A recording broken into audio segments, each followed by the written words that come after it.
오늘 설교하기에 앞서서 여러분들에게 짧은 영상 하나를 보여드리면서 말씀을 시작하려 합니다.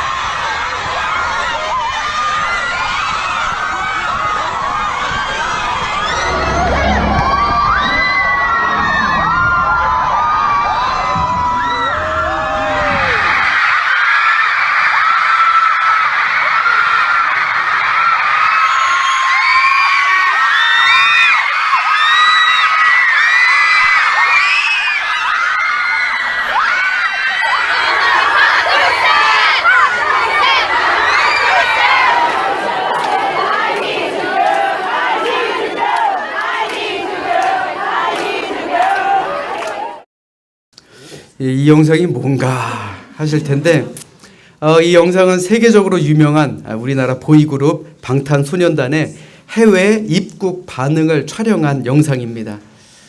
그들이 해외 공항에 내릴 때 정말 이렇게 환호하는 사람들이 많았다라는 것을 보여주는 영상입니다.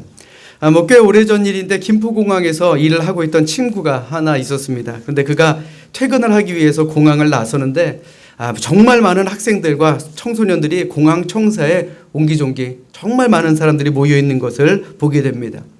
그가 도대체 누가 오길래 저리 더 많은 사람들이 모였을까 궁금하기도 하고 또 누구가 오나 보고 싶기도 해서 그도 군중 속으로 들어가게 됩니다. 그리고는 옆에 있는 한 학생에게 묻기를 아니 학생 누가 오길래 이렇게 사람들이 많이 모였어? 라고 물어봅니다. 그러자 그 학생이 하는 말이 아저씨는 오늘 누가 오는지도 모르고 계셨어요? 오늘 서태지 오빠 귀국하는 날이잖아요. 그렇게 면박을 주더랍니다. 꽤 오랜 얘기죠.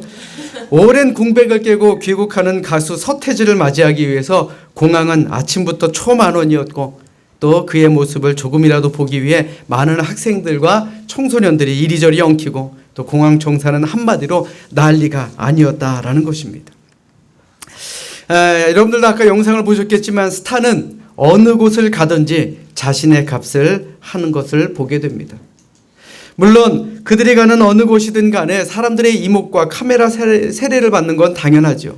또 그들 역시 이러한 관심이 자신들에게 굉장히 행복한 관심이다. 그래서 그것을 즐기려 하는 것도 그들이 가진 속마음이다라고 생각해 볼 수가 있는 것입니다.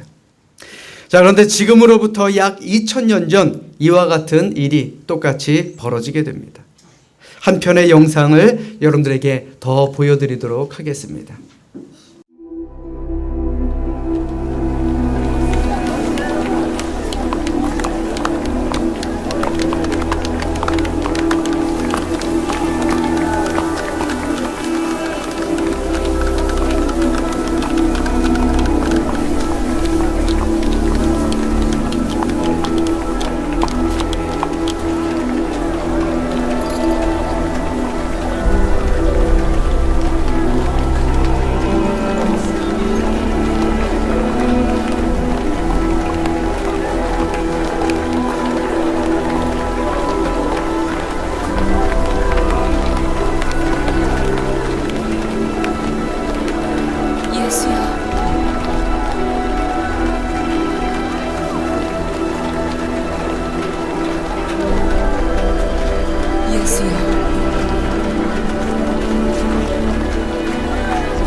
아마도 방탄소년단이 입국했던 모습이나 아마 예루살렘의 성에 예수님이 들어가실 때 모습 아마 지금은 영화로 찍어놓은 것이기 때문에 조용했겠지만 아마 그때 당시에는 상당히 꽤나 시끄러운 사건이었을 것이다라고 생각을 해봅니다.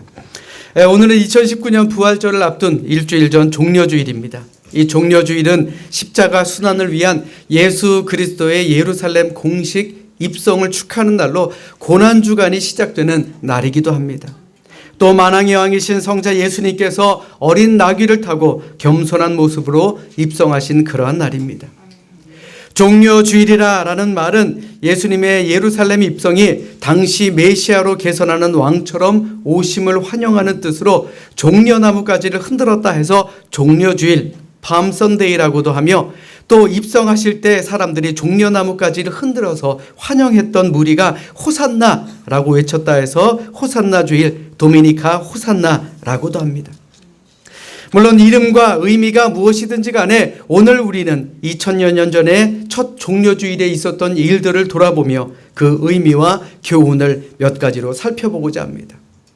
사실 종려주일의 예루살렘의 입성은 굉장히 중요한 사건입니다. 큰 목적, 큰 일이 기다리고 있었기 때문에 그렇습니다. 그 큰 일이 무엇입니까? 하나님의 아들 예수 그리스도가 우리 모든 인류의 구원을 이루기 위해서 십자가 위에서 죽으셔야 하는 가장 큰 사건이 기다리고 있었다라는 것입니다. 오늘 본문의 말씀해 보시면 예수님께서 제자들과 함께 예루살렘 가까이에 있는 감람산 근처인 벳바게와 베다니 가까이 이르렀을 때에 제자 둘을 보내시며 그들에게 말씀하십니다. 이르시되 너희는 맞은편 마을로 가라. 그리로 들어가면 곧 아직 아무도 타보지 않은 나귀 새끼가 매어 있는 것을 보리니 풀어 끌고 오라 라고 말씀하십니다. 또 3절에 말씀해 보시면 만일 누가 너희에게 왜 이렇게 하느냐 묻거든 주가 쓰시겠다 하라. 그리하면 즉시 이리로 보내리라 말씀하셨습니다. 그래서 6절의 말씀 보시면 제자들이 예수님이 하신 말씀 그대로 하지요. 제자들이 나귀 새끼를 예수님께 끌고 와서 자기들의 겉옷을 그 등 위에 걸쳐 놓으니 예수님께서 타시고 예루살렘 성으로 입성하시는 것이 오늘 본문의 내용입니다. 그런데 오늘 본문의 말씀을 통해 우리가 생각해 볼 것이 있습니다. 첫 번째로 제자들의 자세입니다. 2절의 말씀해 보시면 제자들은 예수님이 시키는 대로 그대로 순종했다라고 기록하고 있습니다. 예수님께서 맞은편 마을에 가서 아무도 타보지 않은 나귀 새끼 한 마리가 매어 있을 것인데 그것을 풀어오라 명하셨을 때 제자들은 결과가 어떻게 될지 염려하지 않고 말씀대로 그대로 순종했다라는 것입니다. 여러분들 잘 생각해 보십시오. 그게 누구 건지 압니까? 누구 건지 모릅니다. 그냥 끌고 오라는 것은 야 우리 예수님이 나보고 도둑질을 해오라 라는 말인가? 그런 말과 흡사히 똑같이 들립니다.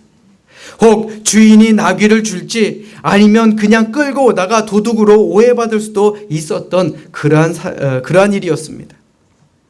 아니면 예루살렘으로 들어가는데 큰 말이나 큰 낙타가 아닌 나귀 새끼를 타고 들어간다면 야 만왕의 왕이 왜 저런 볼품없는 나귀를 타고 와 폼도 안 나게 라는 소리를 들을 수도 있을 것입니다. 그런데 제자들은 예수님이 하라 하신 말씀에 그대로 순종했습니다. 그리고 그 말씀하신 그대로 다 이루어지게 되었습니다. 사랑하는 여러분, 우리 인생에 있어서 그 결과가 어떻게 될지 어느 누가 알겠습니까? 내 인생의 앞길 어느 누구도 모릅니다.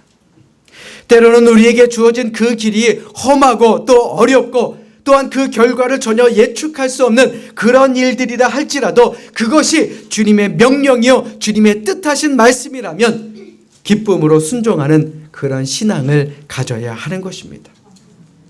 내 생각, 내 판단과는 다르다 할지라도 그것이 하나님의 말씀이라면 순종할 때에 우리에게는 놀라운 일들이 일어나게 되는 것입니다. 그러므로 예수님의 명령, 하나님의 말씀이라면 기쁨으로 순종했던 제자들처럼 우리 역시 순종할 때에 우리의 삶에 은혜가 넘치게 됨을 믿으시기를 주님의 이름으로 부탁드립니다. 또한 제자들이 예수님이 쓰시겠다라고 해서 나귀 새끼를 풀어 끌고 갈 때 5절의 말씀에 보시면 그 주인은 뭐라고 이야기합니까? 뭐 돈을 내라, 이거 다시 반납해라, 각서 써라, 아무런 조건을 제시하지 않고 주님이 그렇게 쓰시도록 허락합니다. 생각해보면 아무리 나귀 새끼라 할지라도 자신의 재산 아닙니까? 어찌 그냥 내어줄 수가 있었겠습니까? 나귀의 주인이 하나님을 사랑하는 사람이었기 때문에 이 모든 일이 가능했던 것 아니겠습니까? 그래, 우리 주님이 쓰신다는데, 그래, 그 유명한 예수님이 쓰신다는데, 만왕의 왕으로 오시는 예수님이 쓰신다는데 내어드려야지. 그런 인간적인 생각보다는 하나님의 섭리와 하나님의 경륜, 즉 하나님의 뜻을 받아들이는 그런 사람이었다라는 말입니다. 그런데 생각해 보면 우리는 하나님의 뜻보다 내 뜻이 더 중요하게 생각될 때가 얼마나 많습니까? 그러므로 우리의 귀한 생애가 순종하는 제자들의 모습이 될 수 있기를 주님의 이름으로 부탁드립니다. 주님이 주님의 일을 위해서 나를 들어 쓰시겠다라고 하실 때에 그것이 하나님의 섭리, 그것을 하나님의 뜻으로 받아들이며 기꺼이 순종하는 우리 믿음의 성도님들 되시기를 주님의 이름으로 축원합니다. 생각해 보십시오. 나의 모든 것 다 내 것입니까? 아닙니다. 나의 모든 것 다 주님이 주신 것입니다. 그러니 내가 주인이 아니라 우리 주님이 주인임을 고백하며 살아야 하는 것입니다. 같은 사건을 마태복음 21장 7절엔 이렇게 기록해 놓고 있습니다. 나귀와 나귀 새끼를 끌고 와서 자기들의 겉옷을 그 위에 얹음에 예수께서 그 위에 타시니 라고 기록합니다. 이 말이 무슨 말입니까? 나귀 주인은요 새끼만 드린 것이 아니었다라는 것입니다. 어미 나귀와 새끼 나귀까지 모두 예수님께 드렸다라는 것입니다. 보통 사람으로는 큰 재산을 드린 것입니다. 내가 가진 것을 주님이 쓰시겠다 하니 이 주인의 입장으로선 얼마나 영광스러웠겠습니까? 내가 가지고 있던 내 나귀가 예수님을 태웠으니 얼마나 큰 은혜로 다가왔겠느냐라는 것입니다. 여러분들에게 묻겠습니다. 여러분들의 물질을 주님이 쓰시겠다 하면 과연 이것이 고민해야 하는 일입니까? 아니면 장차 영광과 축복이 내게 임할 것이다 하며 감사해야 하는 일입니까? 또 주님께서 여러분들의 재능을 쓰시겠다면 과연 이것이 고민해야 하는 일입니까? 내가 주님의 일에 크게 쓰임받는 일꾼이 되기에 감사해야 하는 일 아닙니까? 나의 시간, 나의 재능, 나를 들어 쓰시겠다라고 하면 그것이 우리에게 감사의 조건, 행복의 조건이 되지 않겠습니까? 큰 교회 다니는 분들 중에 왜 큰 교회 다니시냐라고 물어보면 많은 분들이 이렇게 이야기합니다. 나 하나 관심 가져주지 않으니까 그래서 큰 교회 다닙니다 하는 분들이 많습니다. 작은 개척교회는 시키는 일도 많습니다. 또 눈에 보이는 해야 할 일도 많고요. 또 부족하니까 물질적으로 시간적으로 도와야 할 것도 많기 때문에 부담스럽다 하는 성도님들이 있습니다. 그래서 큰 교회 가서 그냥 남도 모르게 나도 모르게 하나님도 모르게 교회 다닙니다 하는 분들이 있다라는 겁니다. 여러분들 잘 들으십시오. 사실 쓰임받는 분들은 괴로운 분들이 아니라 행복한 성도가 되어야 하는 것입니다. 아멘. 아멘. 아멘. 괴로워하지 마시기 바랍니다. 다 하나님께서 준비하시고 뜻하신 사람들, 또 하나님께서 우리에게 주신 은사들, 물질들, 이 모든 시간들 하나님께서 쓰시고자 하면 하나님께 드리는 것, 순종하는 것, 그것이 하나님께서 우리에게 원하시는 삶의 모습임을 기억하시기를 주님의 이름으로 부탁드립니다. 하나님은 우리의 중심을 보십니다. 우리의 영혼이 또 우리의 모든 삶을 형통케 만들어 주시는 줄로 믿으시고 하나님께 모든 것을 내어 맡기며 순종하는 그런 우리 모두가 되시기를 주님의 이름으로 간절히 축원합니다. 또 그 자리에는 예루살렘 시민들도 있었습니다. 7절로 8절의 말씀에 보시면 이렇게 기록이 되어 있습니다. 나귀 새끼를 예수께로 끌고 와서 자기들의 겉옷을 그 위에 얹어 놓음에 예수께서 타시니 많은 사람들은 자기들의 겉옷을 또 다른 이들은 들에서 벤 나뭇가지를 길에 펴며 라고 말씀하고 있습니다. 자, 저 좀 보십시오. 제자들이 주님의 말씀대로 나귀를 끌고 옵니다. 또 제자들이 자신들의 옷을 나귀 위에 펴게 되고 또 예수님은 그 나귀 위에 앉게 되죠. 그러자 그 모습을 본 많은 사람들이 자기들의 겉옷을 길 위에 펴게 됩니다. 또 다른 사람들은 들에서 꺾은 종려나무가지를 길에다 깔게 됩니다. 이는 지극히 존경과 헌신을 표현하는 그런 모습입니다. 여러분들 잘 생각해 보십시오. 그들의 헌신과 봉사가 자신의 분수에 지나치게 하고 있습니까? 아니죠. 내가 갖고 있는 것, 내가 내 손에 쥐고 있는 것 중에 주님을 사랑하는 만큼 드렸다라는 것입니다. 우리가 오늘 본문 말씀에서 주의 깊게 또 중요하게 봐야 될 대목은 제자들이 자신이 먼저 겉옷을 벗어 깔고 그 위에 예수님이 타신 모습을 보더니 사람들도 감동을 받아 자기들의 겉옷을 벗어 길에다 깔았다라는 사실입니다. 바로 성령의 역사에 감동된 모습입니다. 이것을 영적 전염병이라고 합니다. 먼저 믿은 우리들이 어떻게 하느냐에 따라서 다른 사람들이 우리를 보고 따라합니다. 교회 다니는 우리가 자꾸 비판하면 옆에 있는 사람도 비판하는 사람으로 변합니다. 부정적인 말을 자꾸 하면 내 옆에 있는 사람들도 부정적인 사람으로 변하게 됩니다. 불평을 하면 할수록 불평하는 사람들이 더 많아지게 되죠. 그러므로 사랑하는 여러분, 우리는 먼저 믿은 사람들로서 다른 이들에게 좋은 것을 전염시키시기를 주님의 이름으로 부탁드립니다. 주님의 사랑, 또 주님의 구원의 비밀, 또 하나님의 천국의 약속, 이 모든 것들, 좋은 것들이 얼마나 많습니까? 이런 것들을 전하며 사는 우리 모두가 되시기를 주님의 이름으로 부탁드립니다. 제자들이 옷을 벗어 예수님의 나귀에 깔아드렸더니 무리들도 그렇게 헌신적으로 행하고 또 그 다음에는 어떤 역사가 일어나느냐? 9절의 말씀에 보시면 호산나 호산나 노래하기 시작합니다. 호산나 주의 이름으로 오시는 이여 찬송하리로다. 다가오는 우리 조상 다윗의 나라여 가장 높은 곳에서 호산나 하더라. 찬양을 하기 시작합니다. 이 얼마나 감동적인 모습입니까? 바로 우리 교회가 이렇게 되어야 하는 것입니다. 바로 우리가 이렇게 되어야 하는 것입니다. 이런 역사가 어떻게 일어납니까? 어디서 이런 힘이 솟아났습니까? 어디서 이런 기적이 일어납니까? 어디에서 이런 감동의 물결이 일어납니까? 주님이 쓰시겠다라는 말씀에 제자들이 또 나귀 주인이 순종할 때 일어난 사건인 것입니다. 또 영적인 그런 마음에 감동이 되었을 때 이런 기적과 같은 일이 일어나게 된 것입니다. 그러므로 오늘을 사는 우리도 주님의 명령에 또 주님의 섭리에 분명한 뜻이 있는 줄을 믿고 순종하며 살 때에 우리의 가정과 일터, 우리의 교회는 찬양과 기쁨이 넘치게 될 줄로 믿습니다. 아멘. 아멘. 그러므로 주님 섬기는 일에 열정을 회복해야 하는 것입니다. 살아있는 우리 주님의 교회로 세워나가야 하는 것입니다. 그동안 예수님보다 더 좋고 나귀보다 더 높은 것을 꿈꾸며 하나님의 일을 한다고 하니 무슨 역사가 일어났겠습니까? 그러나 이제부터 바꾸십시다. 주여 우리를 쓰시옵소서. 주님 나를 쓰시옵소서 외쳐야 하는 줄로 믿습니다. 우리의 거룩한 감동을 사람들에게 전염시켜야 합니다. 호산나 찬송이 한없이 울려 퍼지는 우리의 교회로 만들어 나가야 하는 것입니다. 이것이 진정한 하나님의 교회가 되는 줄로 믿습니다. 아멘. 아멘.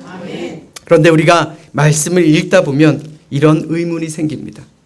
왜 예수님께서 하필 새끼 나귀를 타고 오셨을까? 온 세상의 죄를 없애기 위해서 인류의 구원을 위해 마지막으로 예루살렘 성에 입성하시는 예수님의 모습, 어찌 보면 너무나도 초라합니다.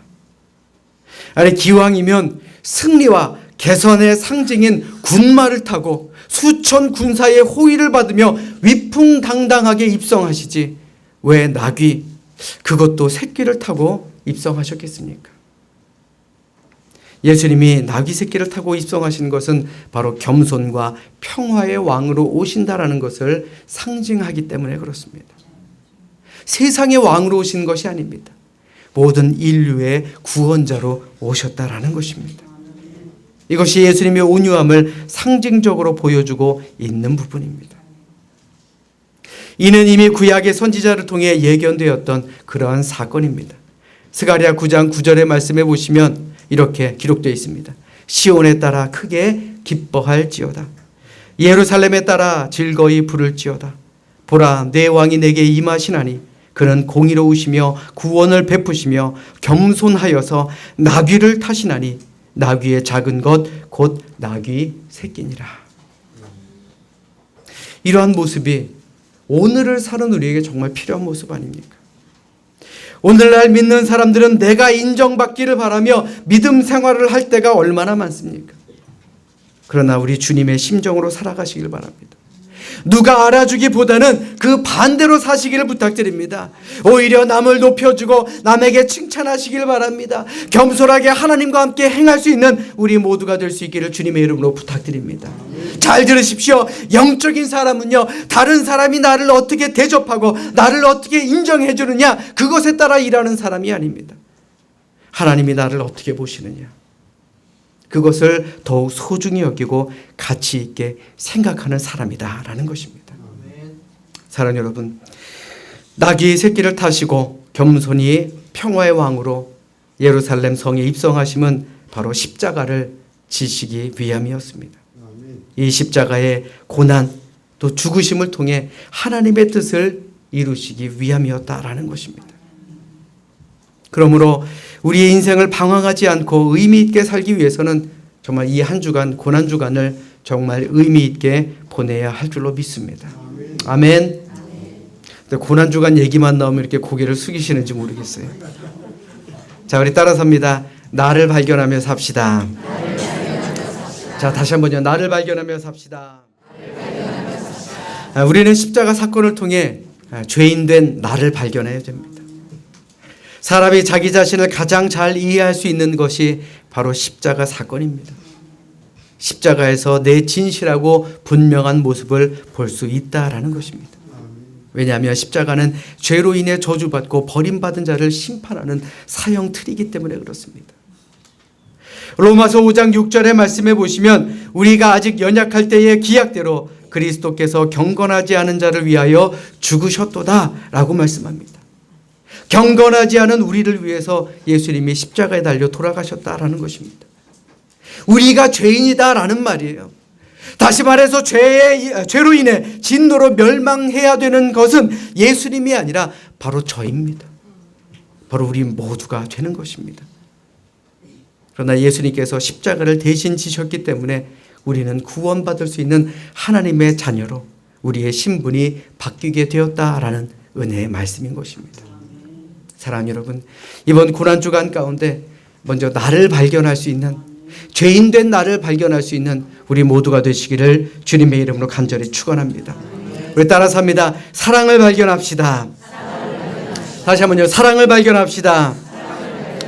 우리는 십자가에서 하나님의 깊으신 사랑을 발견해야 합니다. 하나님이 십자가 위에서 베푸신 사랑은 사랑받을 가치가 없는 우리와 같은 죄인을 사랑하신 사랑이고, 또 우리 스스로는 해결할 수 없는 죄의 운명에서 건지신 그 위대한 사랑입니다. 그래서 이사야 선지자는 이 하나님의 사랑을 다음과 같이 표현하고 있습니다. 이사야 53장 4절부터 5절의 말씀 자막으로 준비했습니다. 우리 같이 읽겠습니다. 시작. 그는 실로 우리의 질고를 지고 우리의 슬픔을 당하셨거늘 우리는 생각하기를 그는 징벌을 받아 하나님께 맞으며 고난을 당한다 하였노라. 그가 찔림은 우리의 허물 때문이요 그가 상함은 우리의 죄악 때문이라. 그가 징계를 받음으로 우리는 평화를 누리고 그가 채찍에 맞음으로 우리는 나음을 받았도다. 아멘. 예수님께서 왜 십자가를 지셨습니까? 우리 때문에. 우리의 허물 때문입니다. 우리의 죄 때문입니다. 그럼에도 하나님은 예수님을 보내셔서 우리의 죄를 대신 지게 하신 것입니다. 이것이 바로 하나님의 사랑인 것입니다. 에베소서 5장 2절의 말씀에 보시면 그리스도께서 너희를 사랑하신 것 같이 너희도 사랑 가운데서 행하라. 그는 우리를 위하여 자신을 버리사 향기로운 제물과 희생 제물로 하나님께 드리셨느니라 라고 말씀하고 있습니다. 예수님은 자신을 버리셨습니다. 우리를 그만큼 사랑하셔서 버리셨습니다. 희생 제물이 되셔서 우리에게 천국 백성이 될 수 있는 길을 열어주신 것입니다. 주님이 지신 십자가, 원래 거기에 못 박혀야 할 것이 바로 나 아닙니까? 바로 우리 자신 아닙니까? 그러므로 우리도 서로 사랑하며 살아야 하는 빚을 지게 된 것입니다. 하나님이 우리를 사랑하신 것처럼 우리도 서로 사랑하며 살아야 하는 것입니다. 이제 말씀을 맺으려 합니다. 오늘 2019년 종려주의를 맞이하여 제자들과 같이 주님 말씀하시는 대로 순종하며 사는 귀한 성도들이 되시기를 주님의 이름으로 부탁드립니다. 나귀처럼, 나귀 주인처럼 내 이익부터 계산하지 않고 주님이 필요하시다면 우리의 것을 드릴 수 있는 귀한 믿음의 또 순종의 삶을 사시기를 주님의 이름으로 부탁드립니다. 또 주님을 위해서 드릴 것이 있다면 기꺼이 드릴 수 있기를 주님의 이름으로 부탁드립니다. 이번 고난주간을 맞이해서 다른 것 보지 마시고요.